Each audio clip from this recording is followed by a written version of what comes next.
মাছ ছোট ঘুরি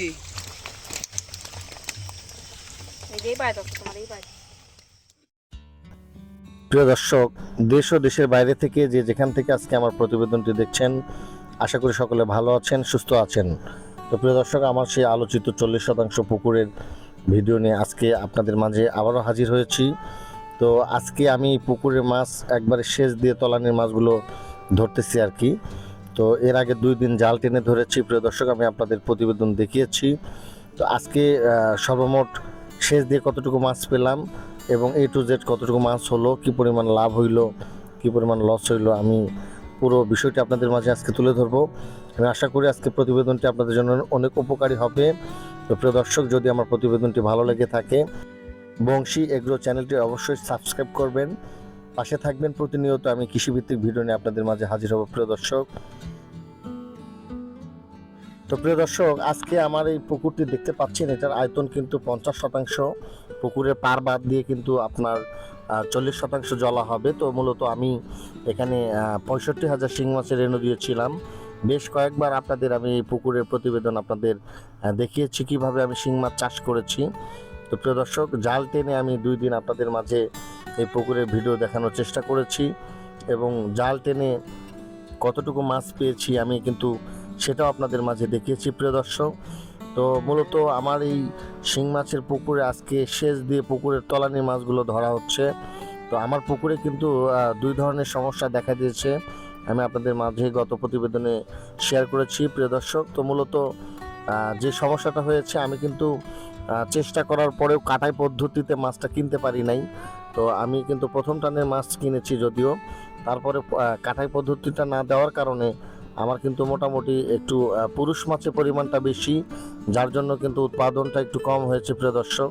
আমি বরাবরই আপনাদের বলি, যারা শিং চাষি মাছ চাষি খামারি ভাইরা রয়েছেন, 5 টাকা বেশি লাগুক, আসলে আপনারা অবশ্যই কাটাই দিয়ে পুরুষ মাছ সংখ্যাটা কমিয়ে কিন্তু আপনারা সেট দেবেন। এটা কিন্তু শিং চাষে অন্যতম একটা মানে শর্ত বলতে পারেন প্রিয় দর্শক।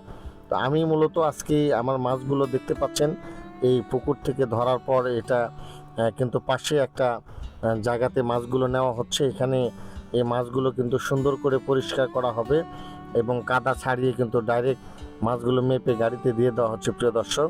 তো যেহেতু পুকুরের আশেপাশে কোনো পুকুর নেই, এই জন্য আমি এখানে হাপা করে রাখতে পারি নাই। এই জন্য আমি ডাইরেক্ট মোটরের পানি দিয়ে এই মাছটি পরিষ্কার করে কিন্তু ডাইরেক্ট কিন্তু মেপে আমি গাড়িতে দিয়ে দিচ্ছি। তো প্রিয় দর্শক, আপনারা দেখতে পাচ্ছেন মাছগুলো কিন্তু এখানে পরিষ্কার করা হচ্ছে।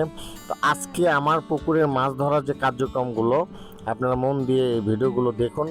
এর ফাঁকে আমি আপনাদের মাঝেই আমার শিং মাছ চাষ এবং আসলে প্রকৃত শিং চাষ নিয়ে কিছু তথ্য শেয়ার করবো প্রিয় দর্শক। মূলত আমার এখানে এই পুরুষ মাছের পরিমাণটা বেশি হওয়ার কারণে কিন্তু উৎপাদনটা অনেকাংশে কমে গিয়েছে। আমি যতটা প্রত্যাশা করেছি ততটা উৎপাদন করতে পারি না প্রিয় দর্শক। তো আরেকটা মূল সমস্যা যেটা হয়েছে সেটা হলো, আমি কিন্তু এর আগের প্রতিবেদনে আপনাদের জানিয়েছি, মাছ ধরা ঠিক 2 দিন আগের থেকে আমার মাছে কিন্তু এক ধরনের ভাইরাসের সংক্রমণ দেখা দিয়েছিল। তো আসলে সমস্যাটা হয়েছে কি, যে এগুলো যদিও আল্লাহ প্রদত্ত, তারপরে আমাদের কিন্তু কর্মর উপর আল্লাহর ফলটা নির্ভর করে। আমি বরাবরই যারা শিং চাষি খামারি ভাইরা রয়েছে, আমি কিন্তু সবাইকে পরামর্শ দিই এবং আমি যে বিষয়টা তুলে ধরি, শিং মাছ অত্যন্ত লাভজনক মাছ এবং এটা কিন্তু আপনার অত্যন্ত কি বলবো, একবারে লস যদি হয় ব্যাপকভাবে কিন্তু লস, মানে ব্যাপক ঝুঁকিপূর্ণ এই মাছটি আর কি। এই জন্য আপনাকে যারা শিং মাছ চাষ করেন অবশ্যই পুকুরে ব্যাপকভাবে খেয়াল রাখতে হবে। যদি আপনার পর্যাপ্ত সময় না থাকে তাহলে কিন্তু শিং চাষ করা যাবে না প্রিয় দর্শক।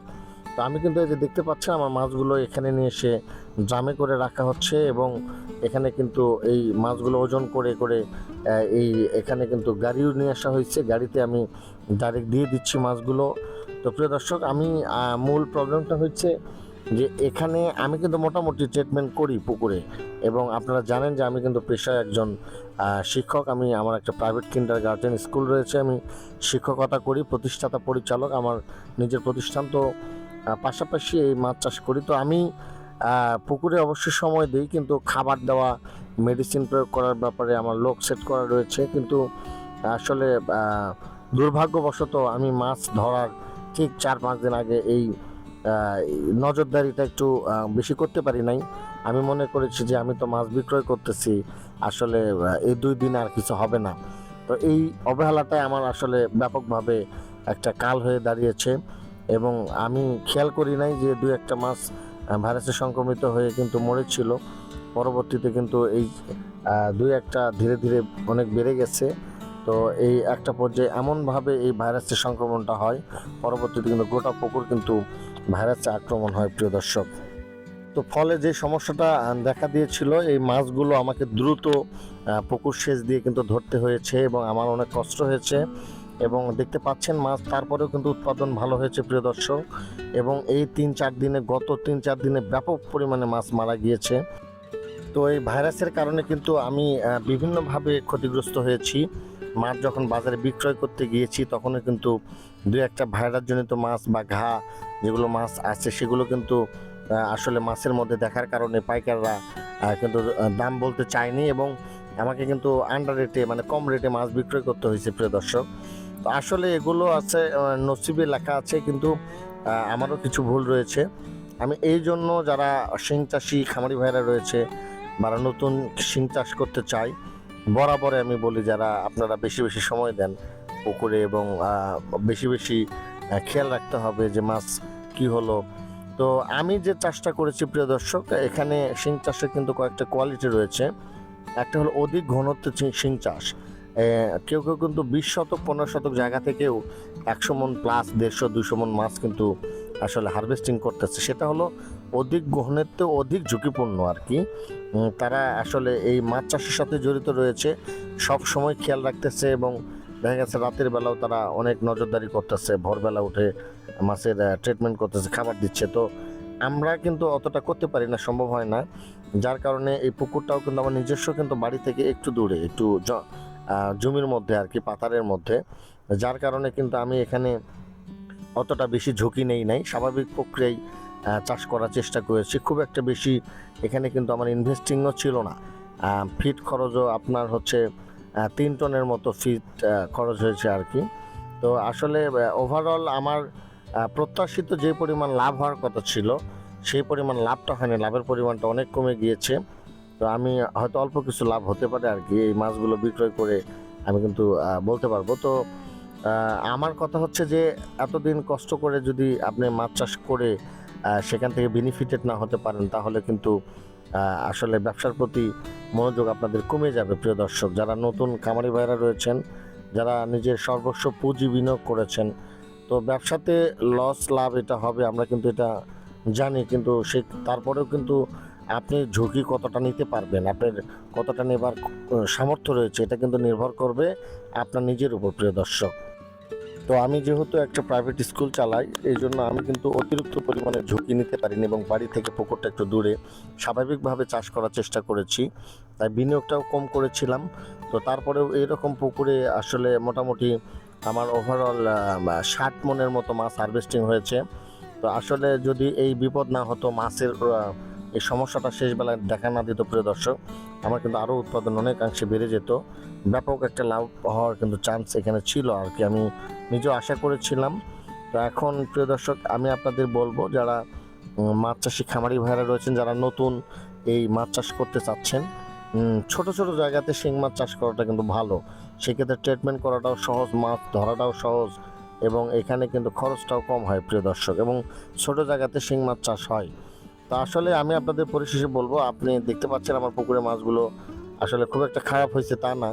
তো যেগুলো ফিমেল মাছ, এগুলো কিন্তু 5-6টা কেজি হয়ে গিয়েছে, অনেক ভালো একটা রেজাল্ট আসছে আর কি।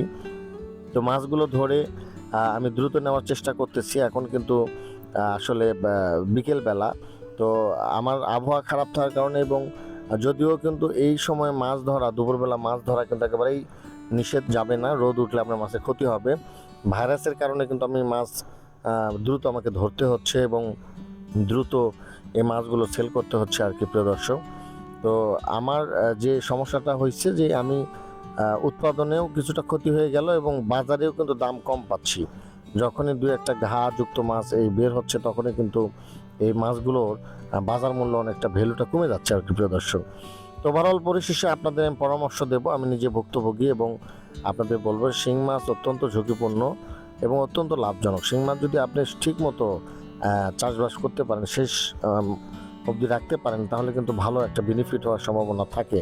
তো প্রিয় দর্শক, ওভারঅল আমি মাছ চাষি খামারি ভাইদের বলবো যে এখন কিন্তু মাছ চাষে আহামরি ব্যাপক কারি টাকাটা কিন্তু নয়। এটা কিন্তু অনেকে কিন্তু করতেছে, মানে বিভিন্ন চমকপ্রদ বিজ্ঞাপন দিচ্ছে, তার পিছনের খবর কিন্তু কেউ বলতেছে না।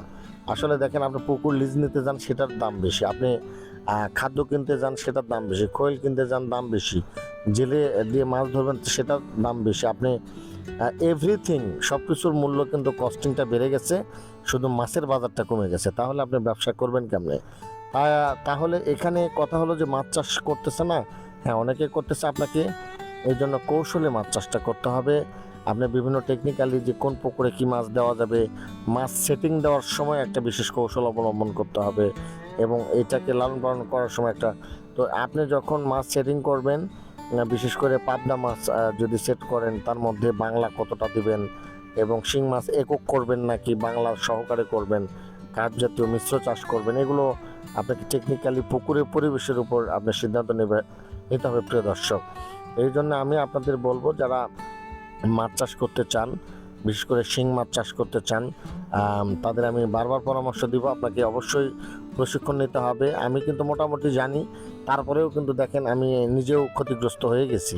তো আমি কিন্তু পারতাম যে এগুলো আপনাদের সামনে উপস্থাপন না করে ভালো ভালো কথা বলে, আপনাদের লোভনীয় কিছু কথা বলে লোভনীয় বিজ্ঞাপন তৈরি করার জন্য, কিন্তু আমি নিজে ক্ষতিগ্রস্ত হয়েছি, আপনাদের কেন ক্ষতি করব? আমার কথা হচ্ছে যে বাস্তবতাটা আপনাদের জানতে হবে, আসলে কি লস হতে পারে, কি ক্ষতি হতে পারে, কোথা থেকে সমস্যার সৃষ্টি হতে পারে। আমি মনে করি যে এই পরামর্শগুলো আপনাদের জানা জরুরি। এই জন্য আমি আমার বাস্তব চিত্রগুলো আপনাদের মাঝে তুলে ধরেছি প্রিয় দর্শক, এবং বরাবরই আমি চেষ্টা করি আপনাদের মাঝে আমি সঠিক এবং নির্ভুল তথ্যটা তুলে ধরার জন্য। তো আমি কখনো মিথ্যায় আশ্রয় নিয়ে আমি প্রতিবেদন করি না। তো প্রিয় দর্শক, আপনারা দেখতে পাচ্ছেন আমার পুকুরে মাছ ধরা কিন্তু শেষ প্রান্তের দিকে চলে এসেছে। তো মোটামুটি কিন্তু সন্ধ্যা লাগার কিছুটা বাকি আর কি, গোধূলি বেলা। তো আমার এই মাছগুলো দ্রুত ধরে ফেলতে হবে। দ্রুত ধরে ফেলার পর এই মাছগুলো কিন্তু আমি ওজন করে গাড়িতে এবং ড্রামে দিয়ে দিচ্ছি, এগুলো কিন্তু রাতে বিভিন্ন আড়তের মাধ্যমে বিক্রয় করা হবে। তো ওভারঅল আমার মাছের যে হিসাব নিকাশটা দাঁড়াইলো, আমি প্রথম দিন 24 মণ মাছ পেয়েছিলাম, তো দ্বিতীয় টানে 8 মণ মাছ পেয়েছিলাম, তো পরে লাস্টের টানে মোটামুটি 25 মণের মতো মাছ আমি এই যে শুকানোর দিনে আমার হয়েছে আর কি প্রিয় দর্শক। তো সম্ভাব্য এইটা বাজার মূল্য হিসাবে মোটামুটি আমার সামান্য কিছু লাভ হয়তো এখানে থাকতেছে আর কি। তো আসলে প্রত্যাশিত লাভটা আমি করতে পারলাম না, এটা আমার জন্য দুর্ভাগ্য বলতে পারেন। তো পরবর্তীতে আবার হবে, যেখান থেকে লস সেখান থেকেই শুরু করতে হয়। তো আসলে হতাশ হওয়ার কিছু নেই, ব্যবসাতে লস লাভ এটা থাকবেই আর কি। তো আমি আপনাদের বলবো প্রিয় দর্শক, যে আপনারা মাছ চাষ করলে আধুনিক পদ্ধতিতে মাছ চাষ করেন, প্রশিক্ষণ নিয়ে মাছ চাষ করেন, না হলে ক্ষতিগ্রস্ত হবেন। মাছের রোগবালা আমি না হয়ে এটা যদি কোনো নতুন চাষি হতো, এই মাছটা এত ব্যাপকভাবে আক্রমণ করেছিল ভাইরাসে, আমি মনে করি যে উনি আরও ক্ষতিগ্রস্ত হইতেন। আমি কিন্তু বিভিন্ন ট্রিটমেন্টের মাধ্যমে মাছটা দ্রুত ধরার কারণে মাছ অনেকটাই আমি কিন্তু রক্ষা করতে পেরেছি প্রিয় দর্শক। তো আসলে আমি আপনাদের বলবো, প্রিয় মাছ চাষি খামারি ভাইরা, আপনারা বুঝে শুনে মাছ সেফটি দেন। আপনারা লোভনীয় কোনো বিজ্ঞাপন দেখে কারো কথা শুনে প্রলোভিত হয়ে কোনো কিছু করতে যাবেন না, তাহলে কিন্তু ক্ষতিগ্রস্ত হবেন। তো এই যে আমার মাছ শেষ বেলার মতো মেপে গাড়িতে দেওয়া হচ্ছে, অলরেডি রাত লেগে গেছে। আমার জন্য দোয়া করবেন, পরবর্তীতে যেন আমি ভালো কিছু করতে পারি এবং এই পুকুরে থেকে যেন লাভ করতে পারি। তো প্রিয় দর্শক, আপনাদের জন্য অনেক অনেক শুভকামনা থাকবে, অনেক অনেক ভালোবাসা থাকবে। তো আপনারাও আমার জন্য দোয়া করবেন। আমি চেষ্টা করেছি আমার পুকুরে বাস্তব চিত্রটা আপনাদের মাঝে তুলে ধরার জন্য। কোনো মিথ্যা আশ্রয় এখানে নেওয়াটা আমি শোভনীয় মনে করি না। তো আমি, আপনারা জানেন না, পেশা একজন শিক্ষক। সবাই ভালো থাকবেন, সুস্থ থাকবেন, সকলের জন্য অনেক শুভকামনা। সবাইকে খোদা হাফেজ।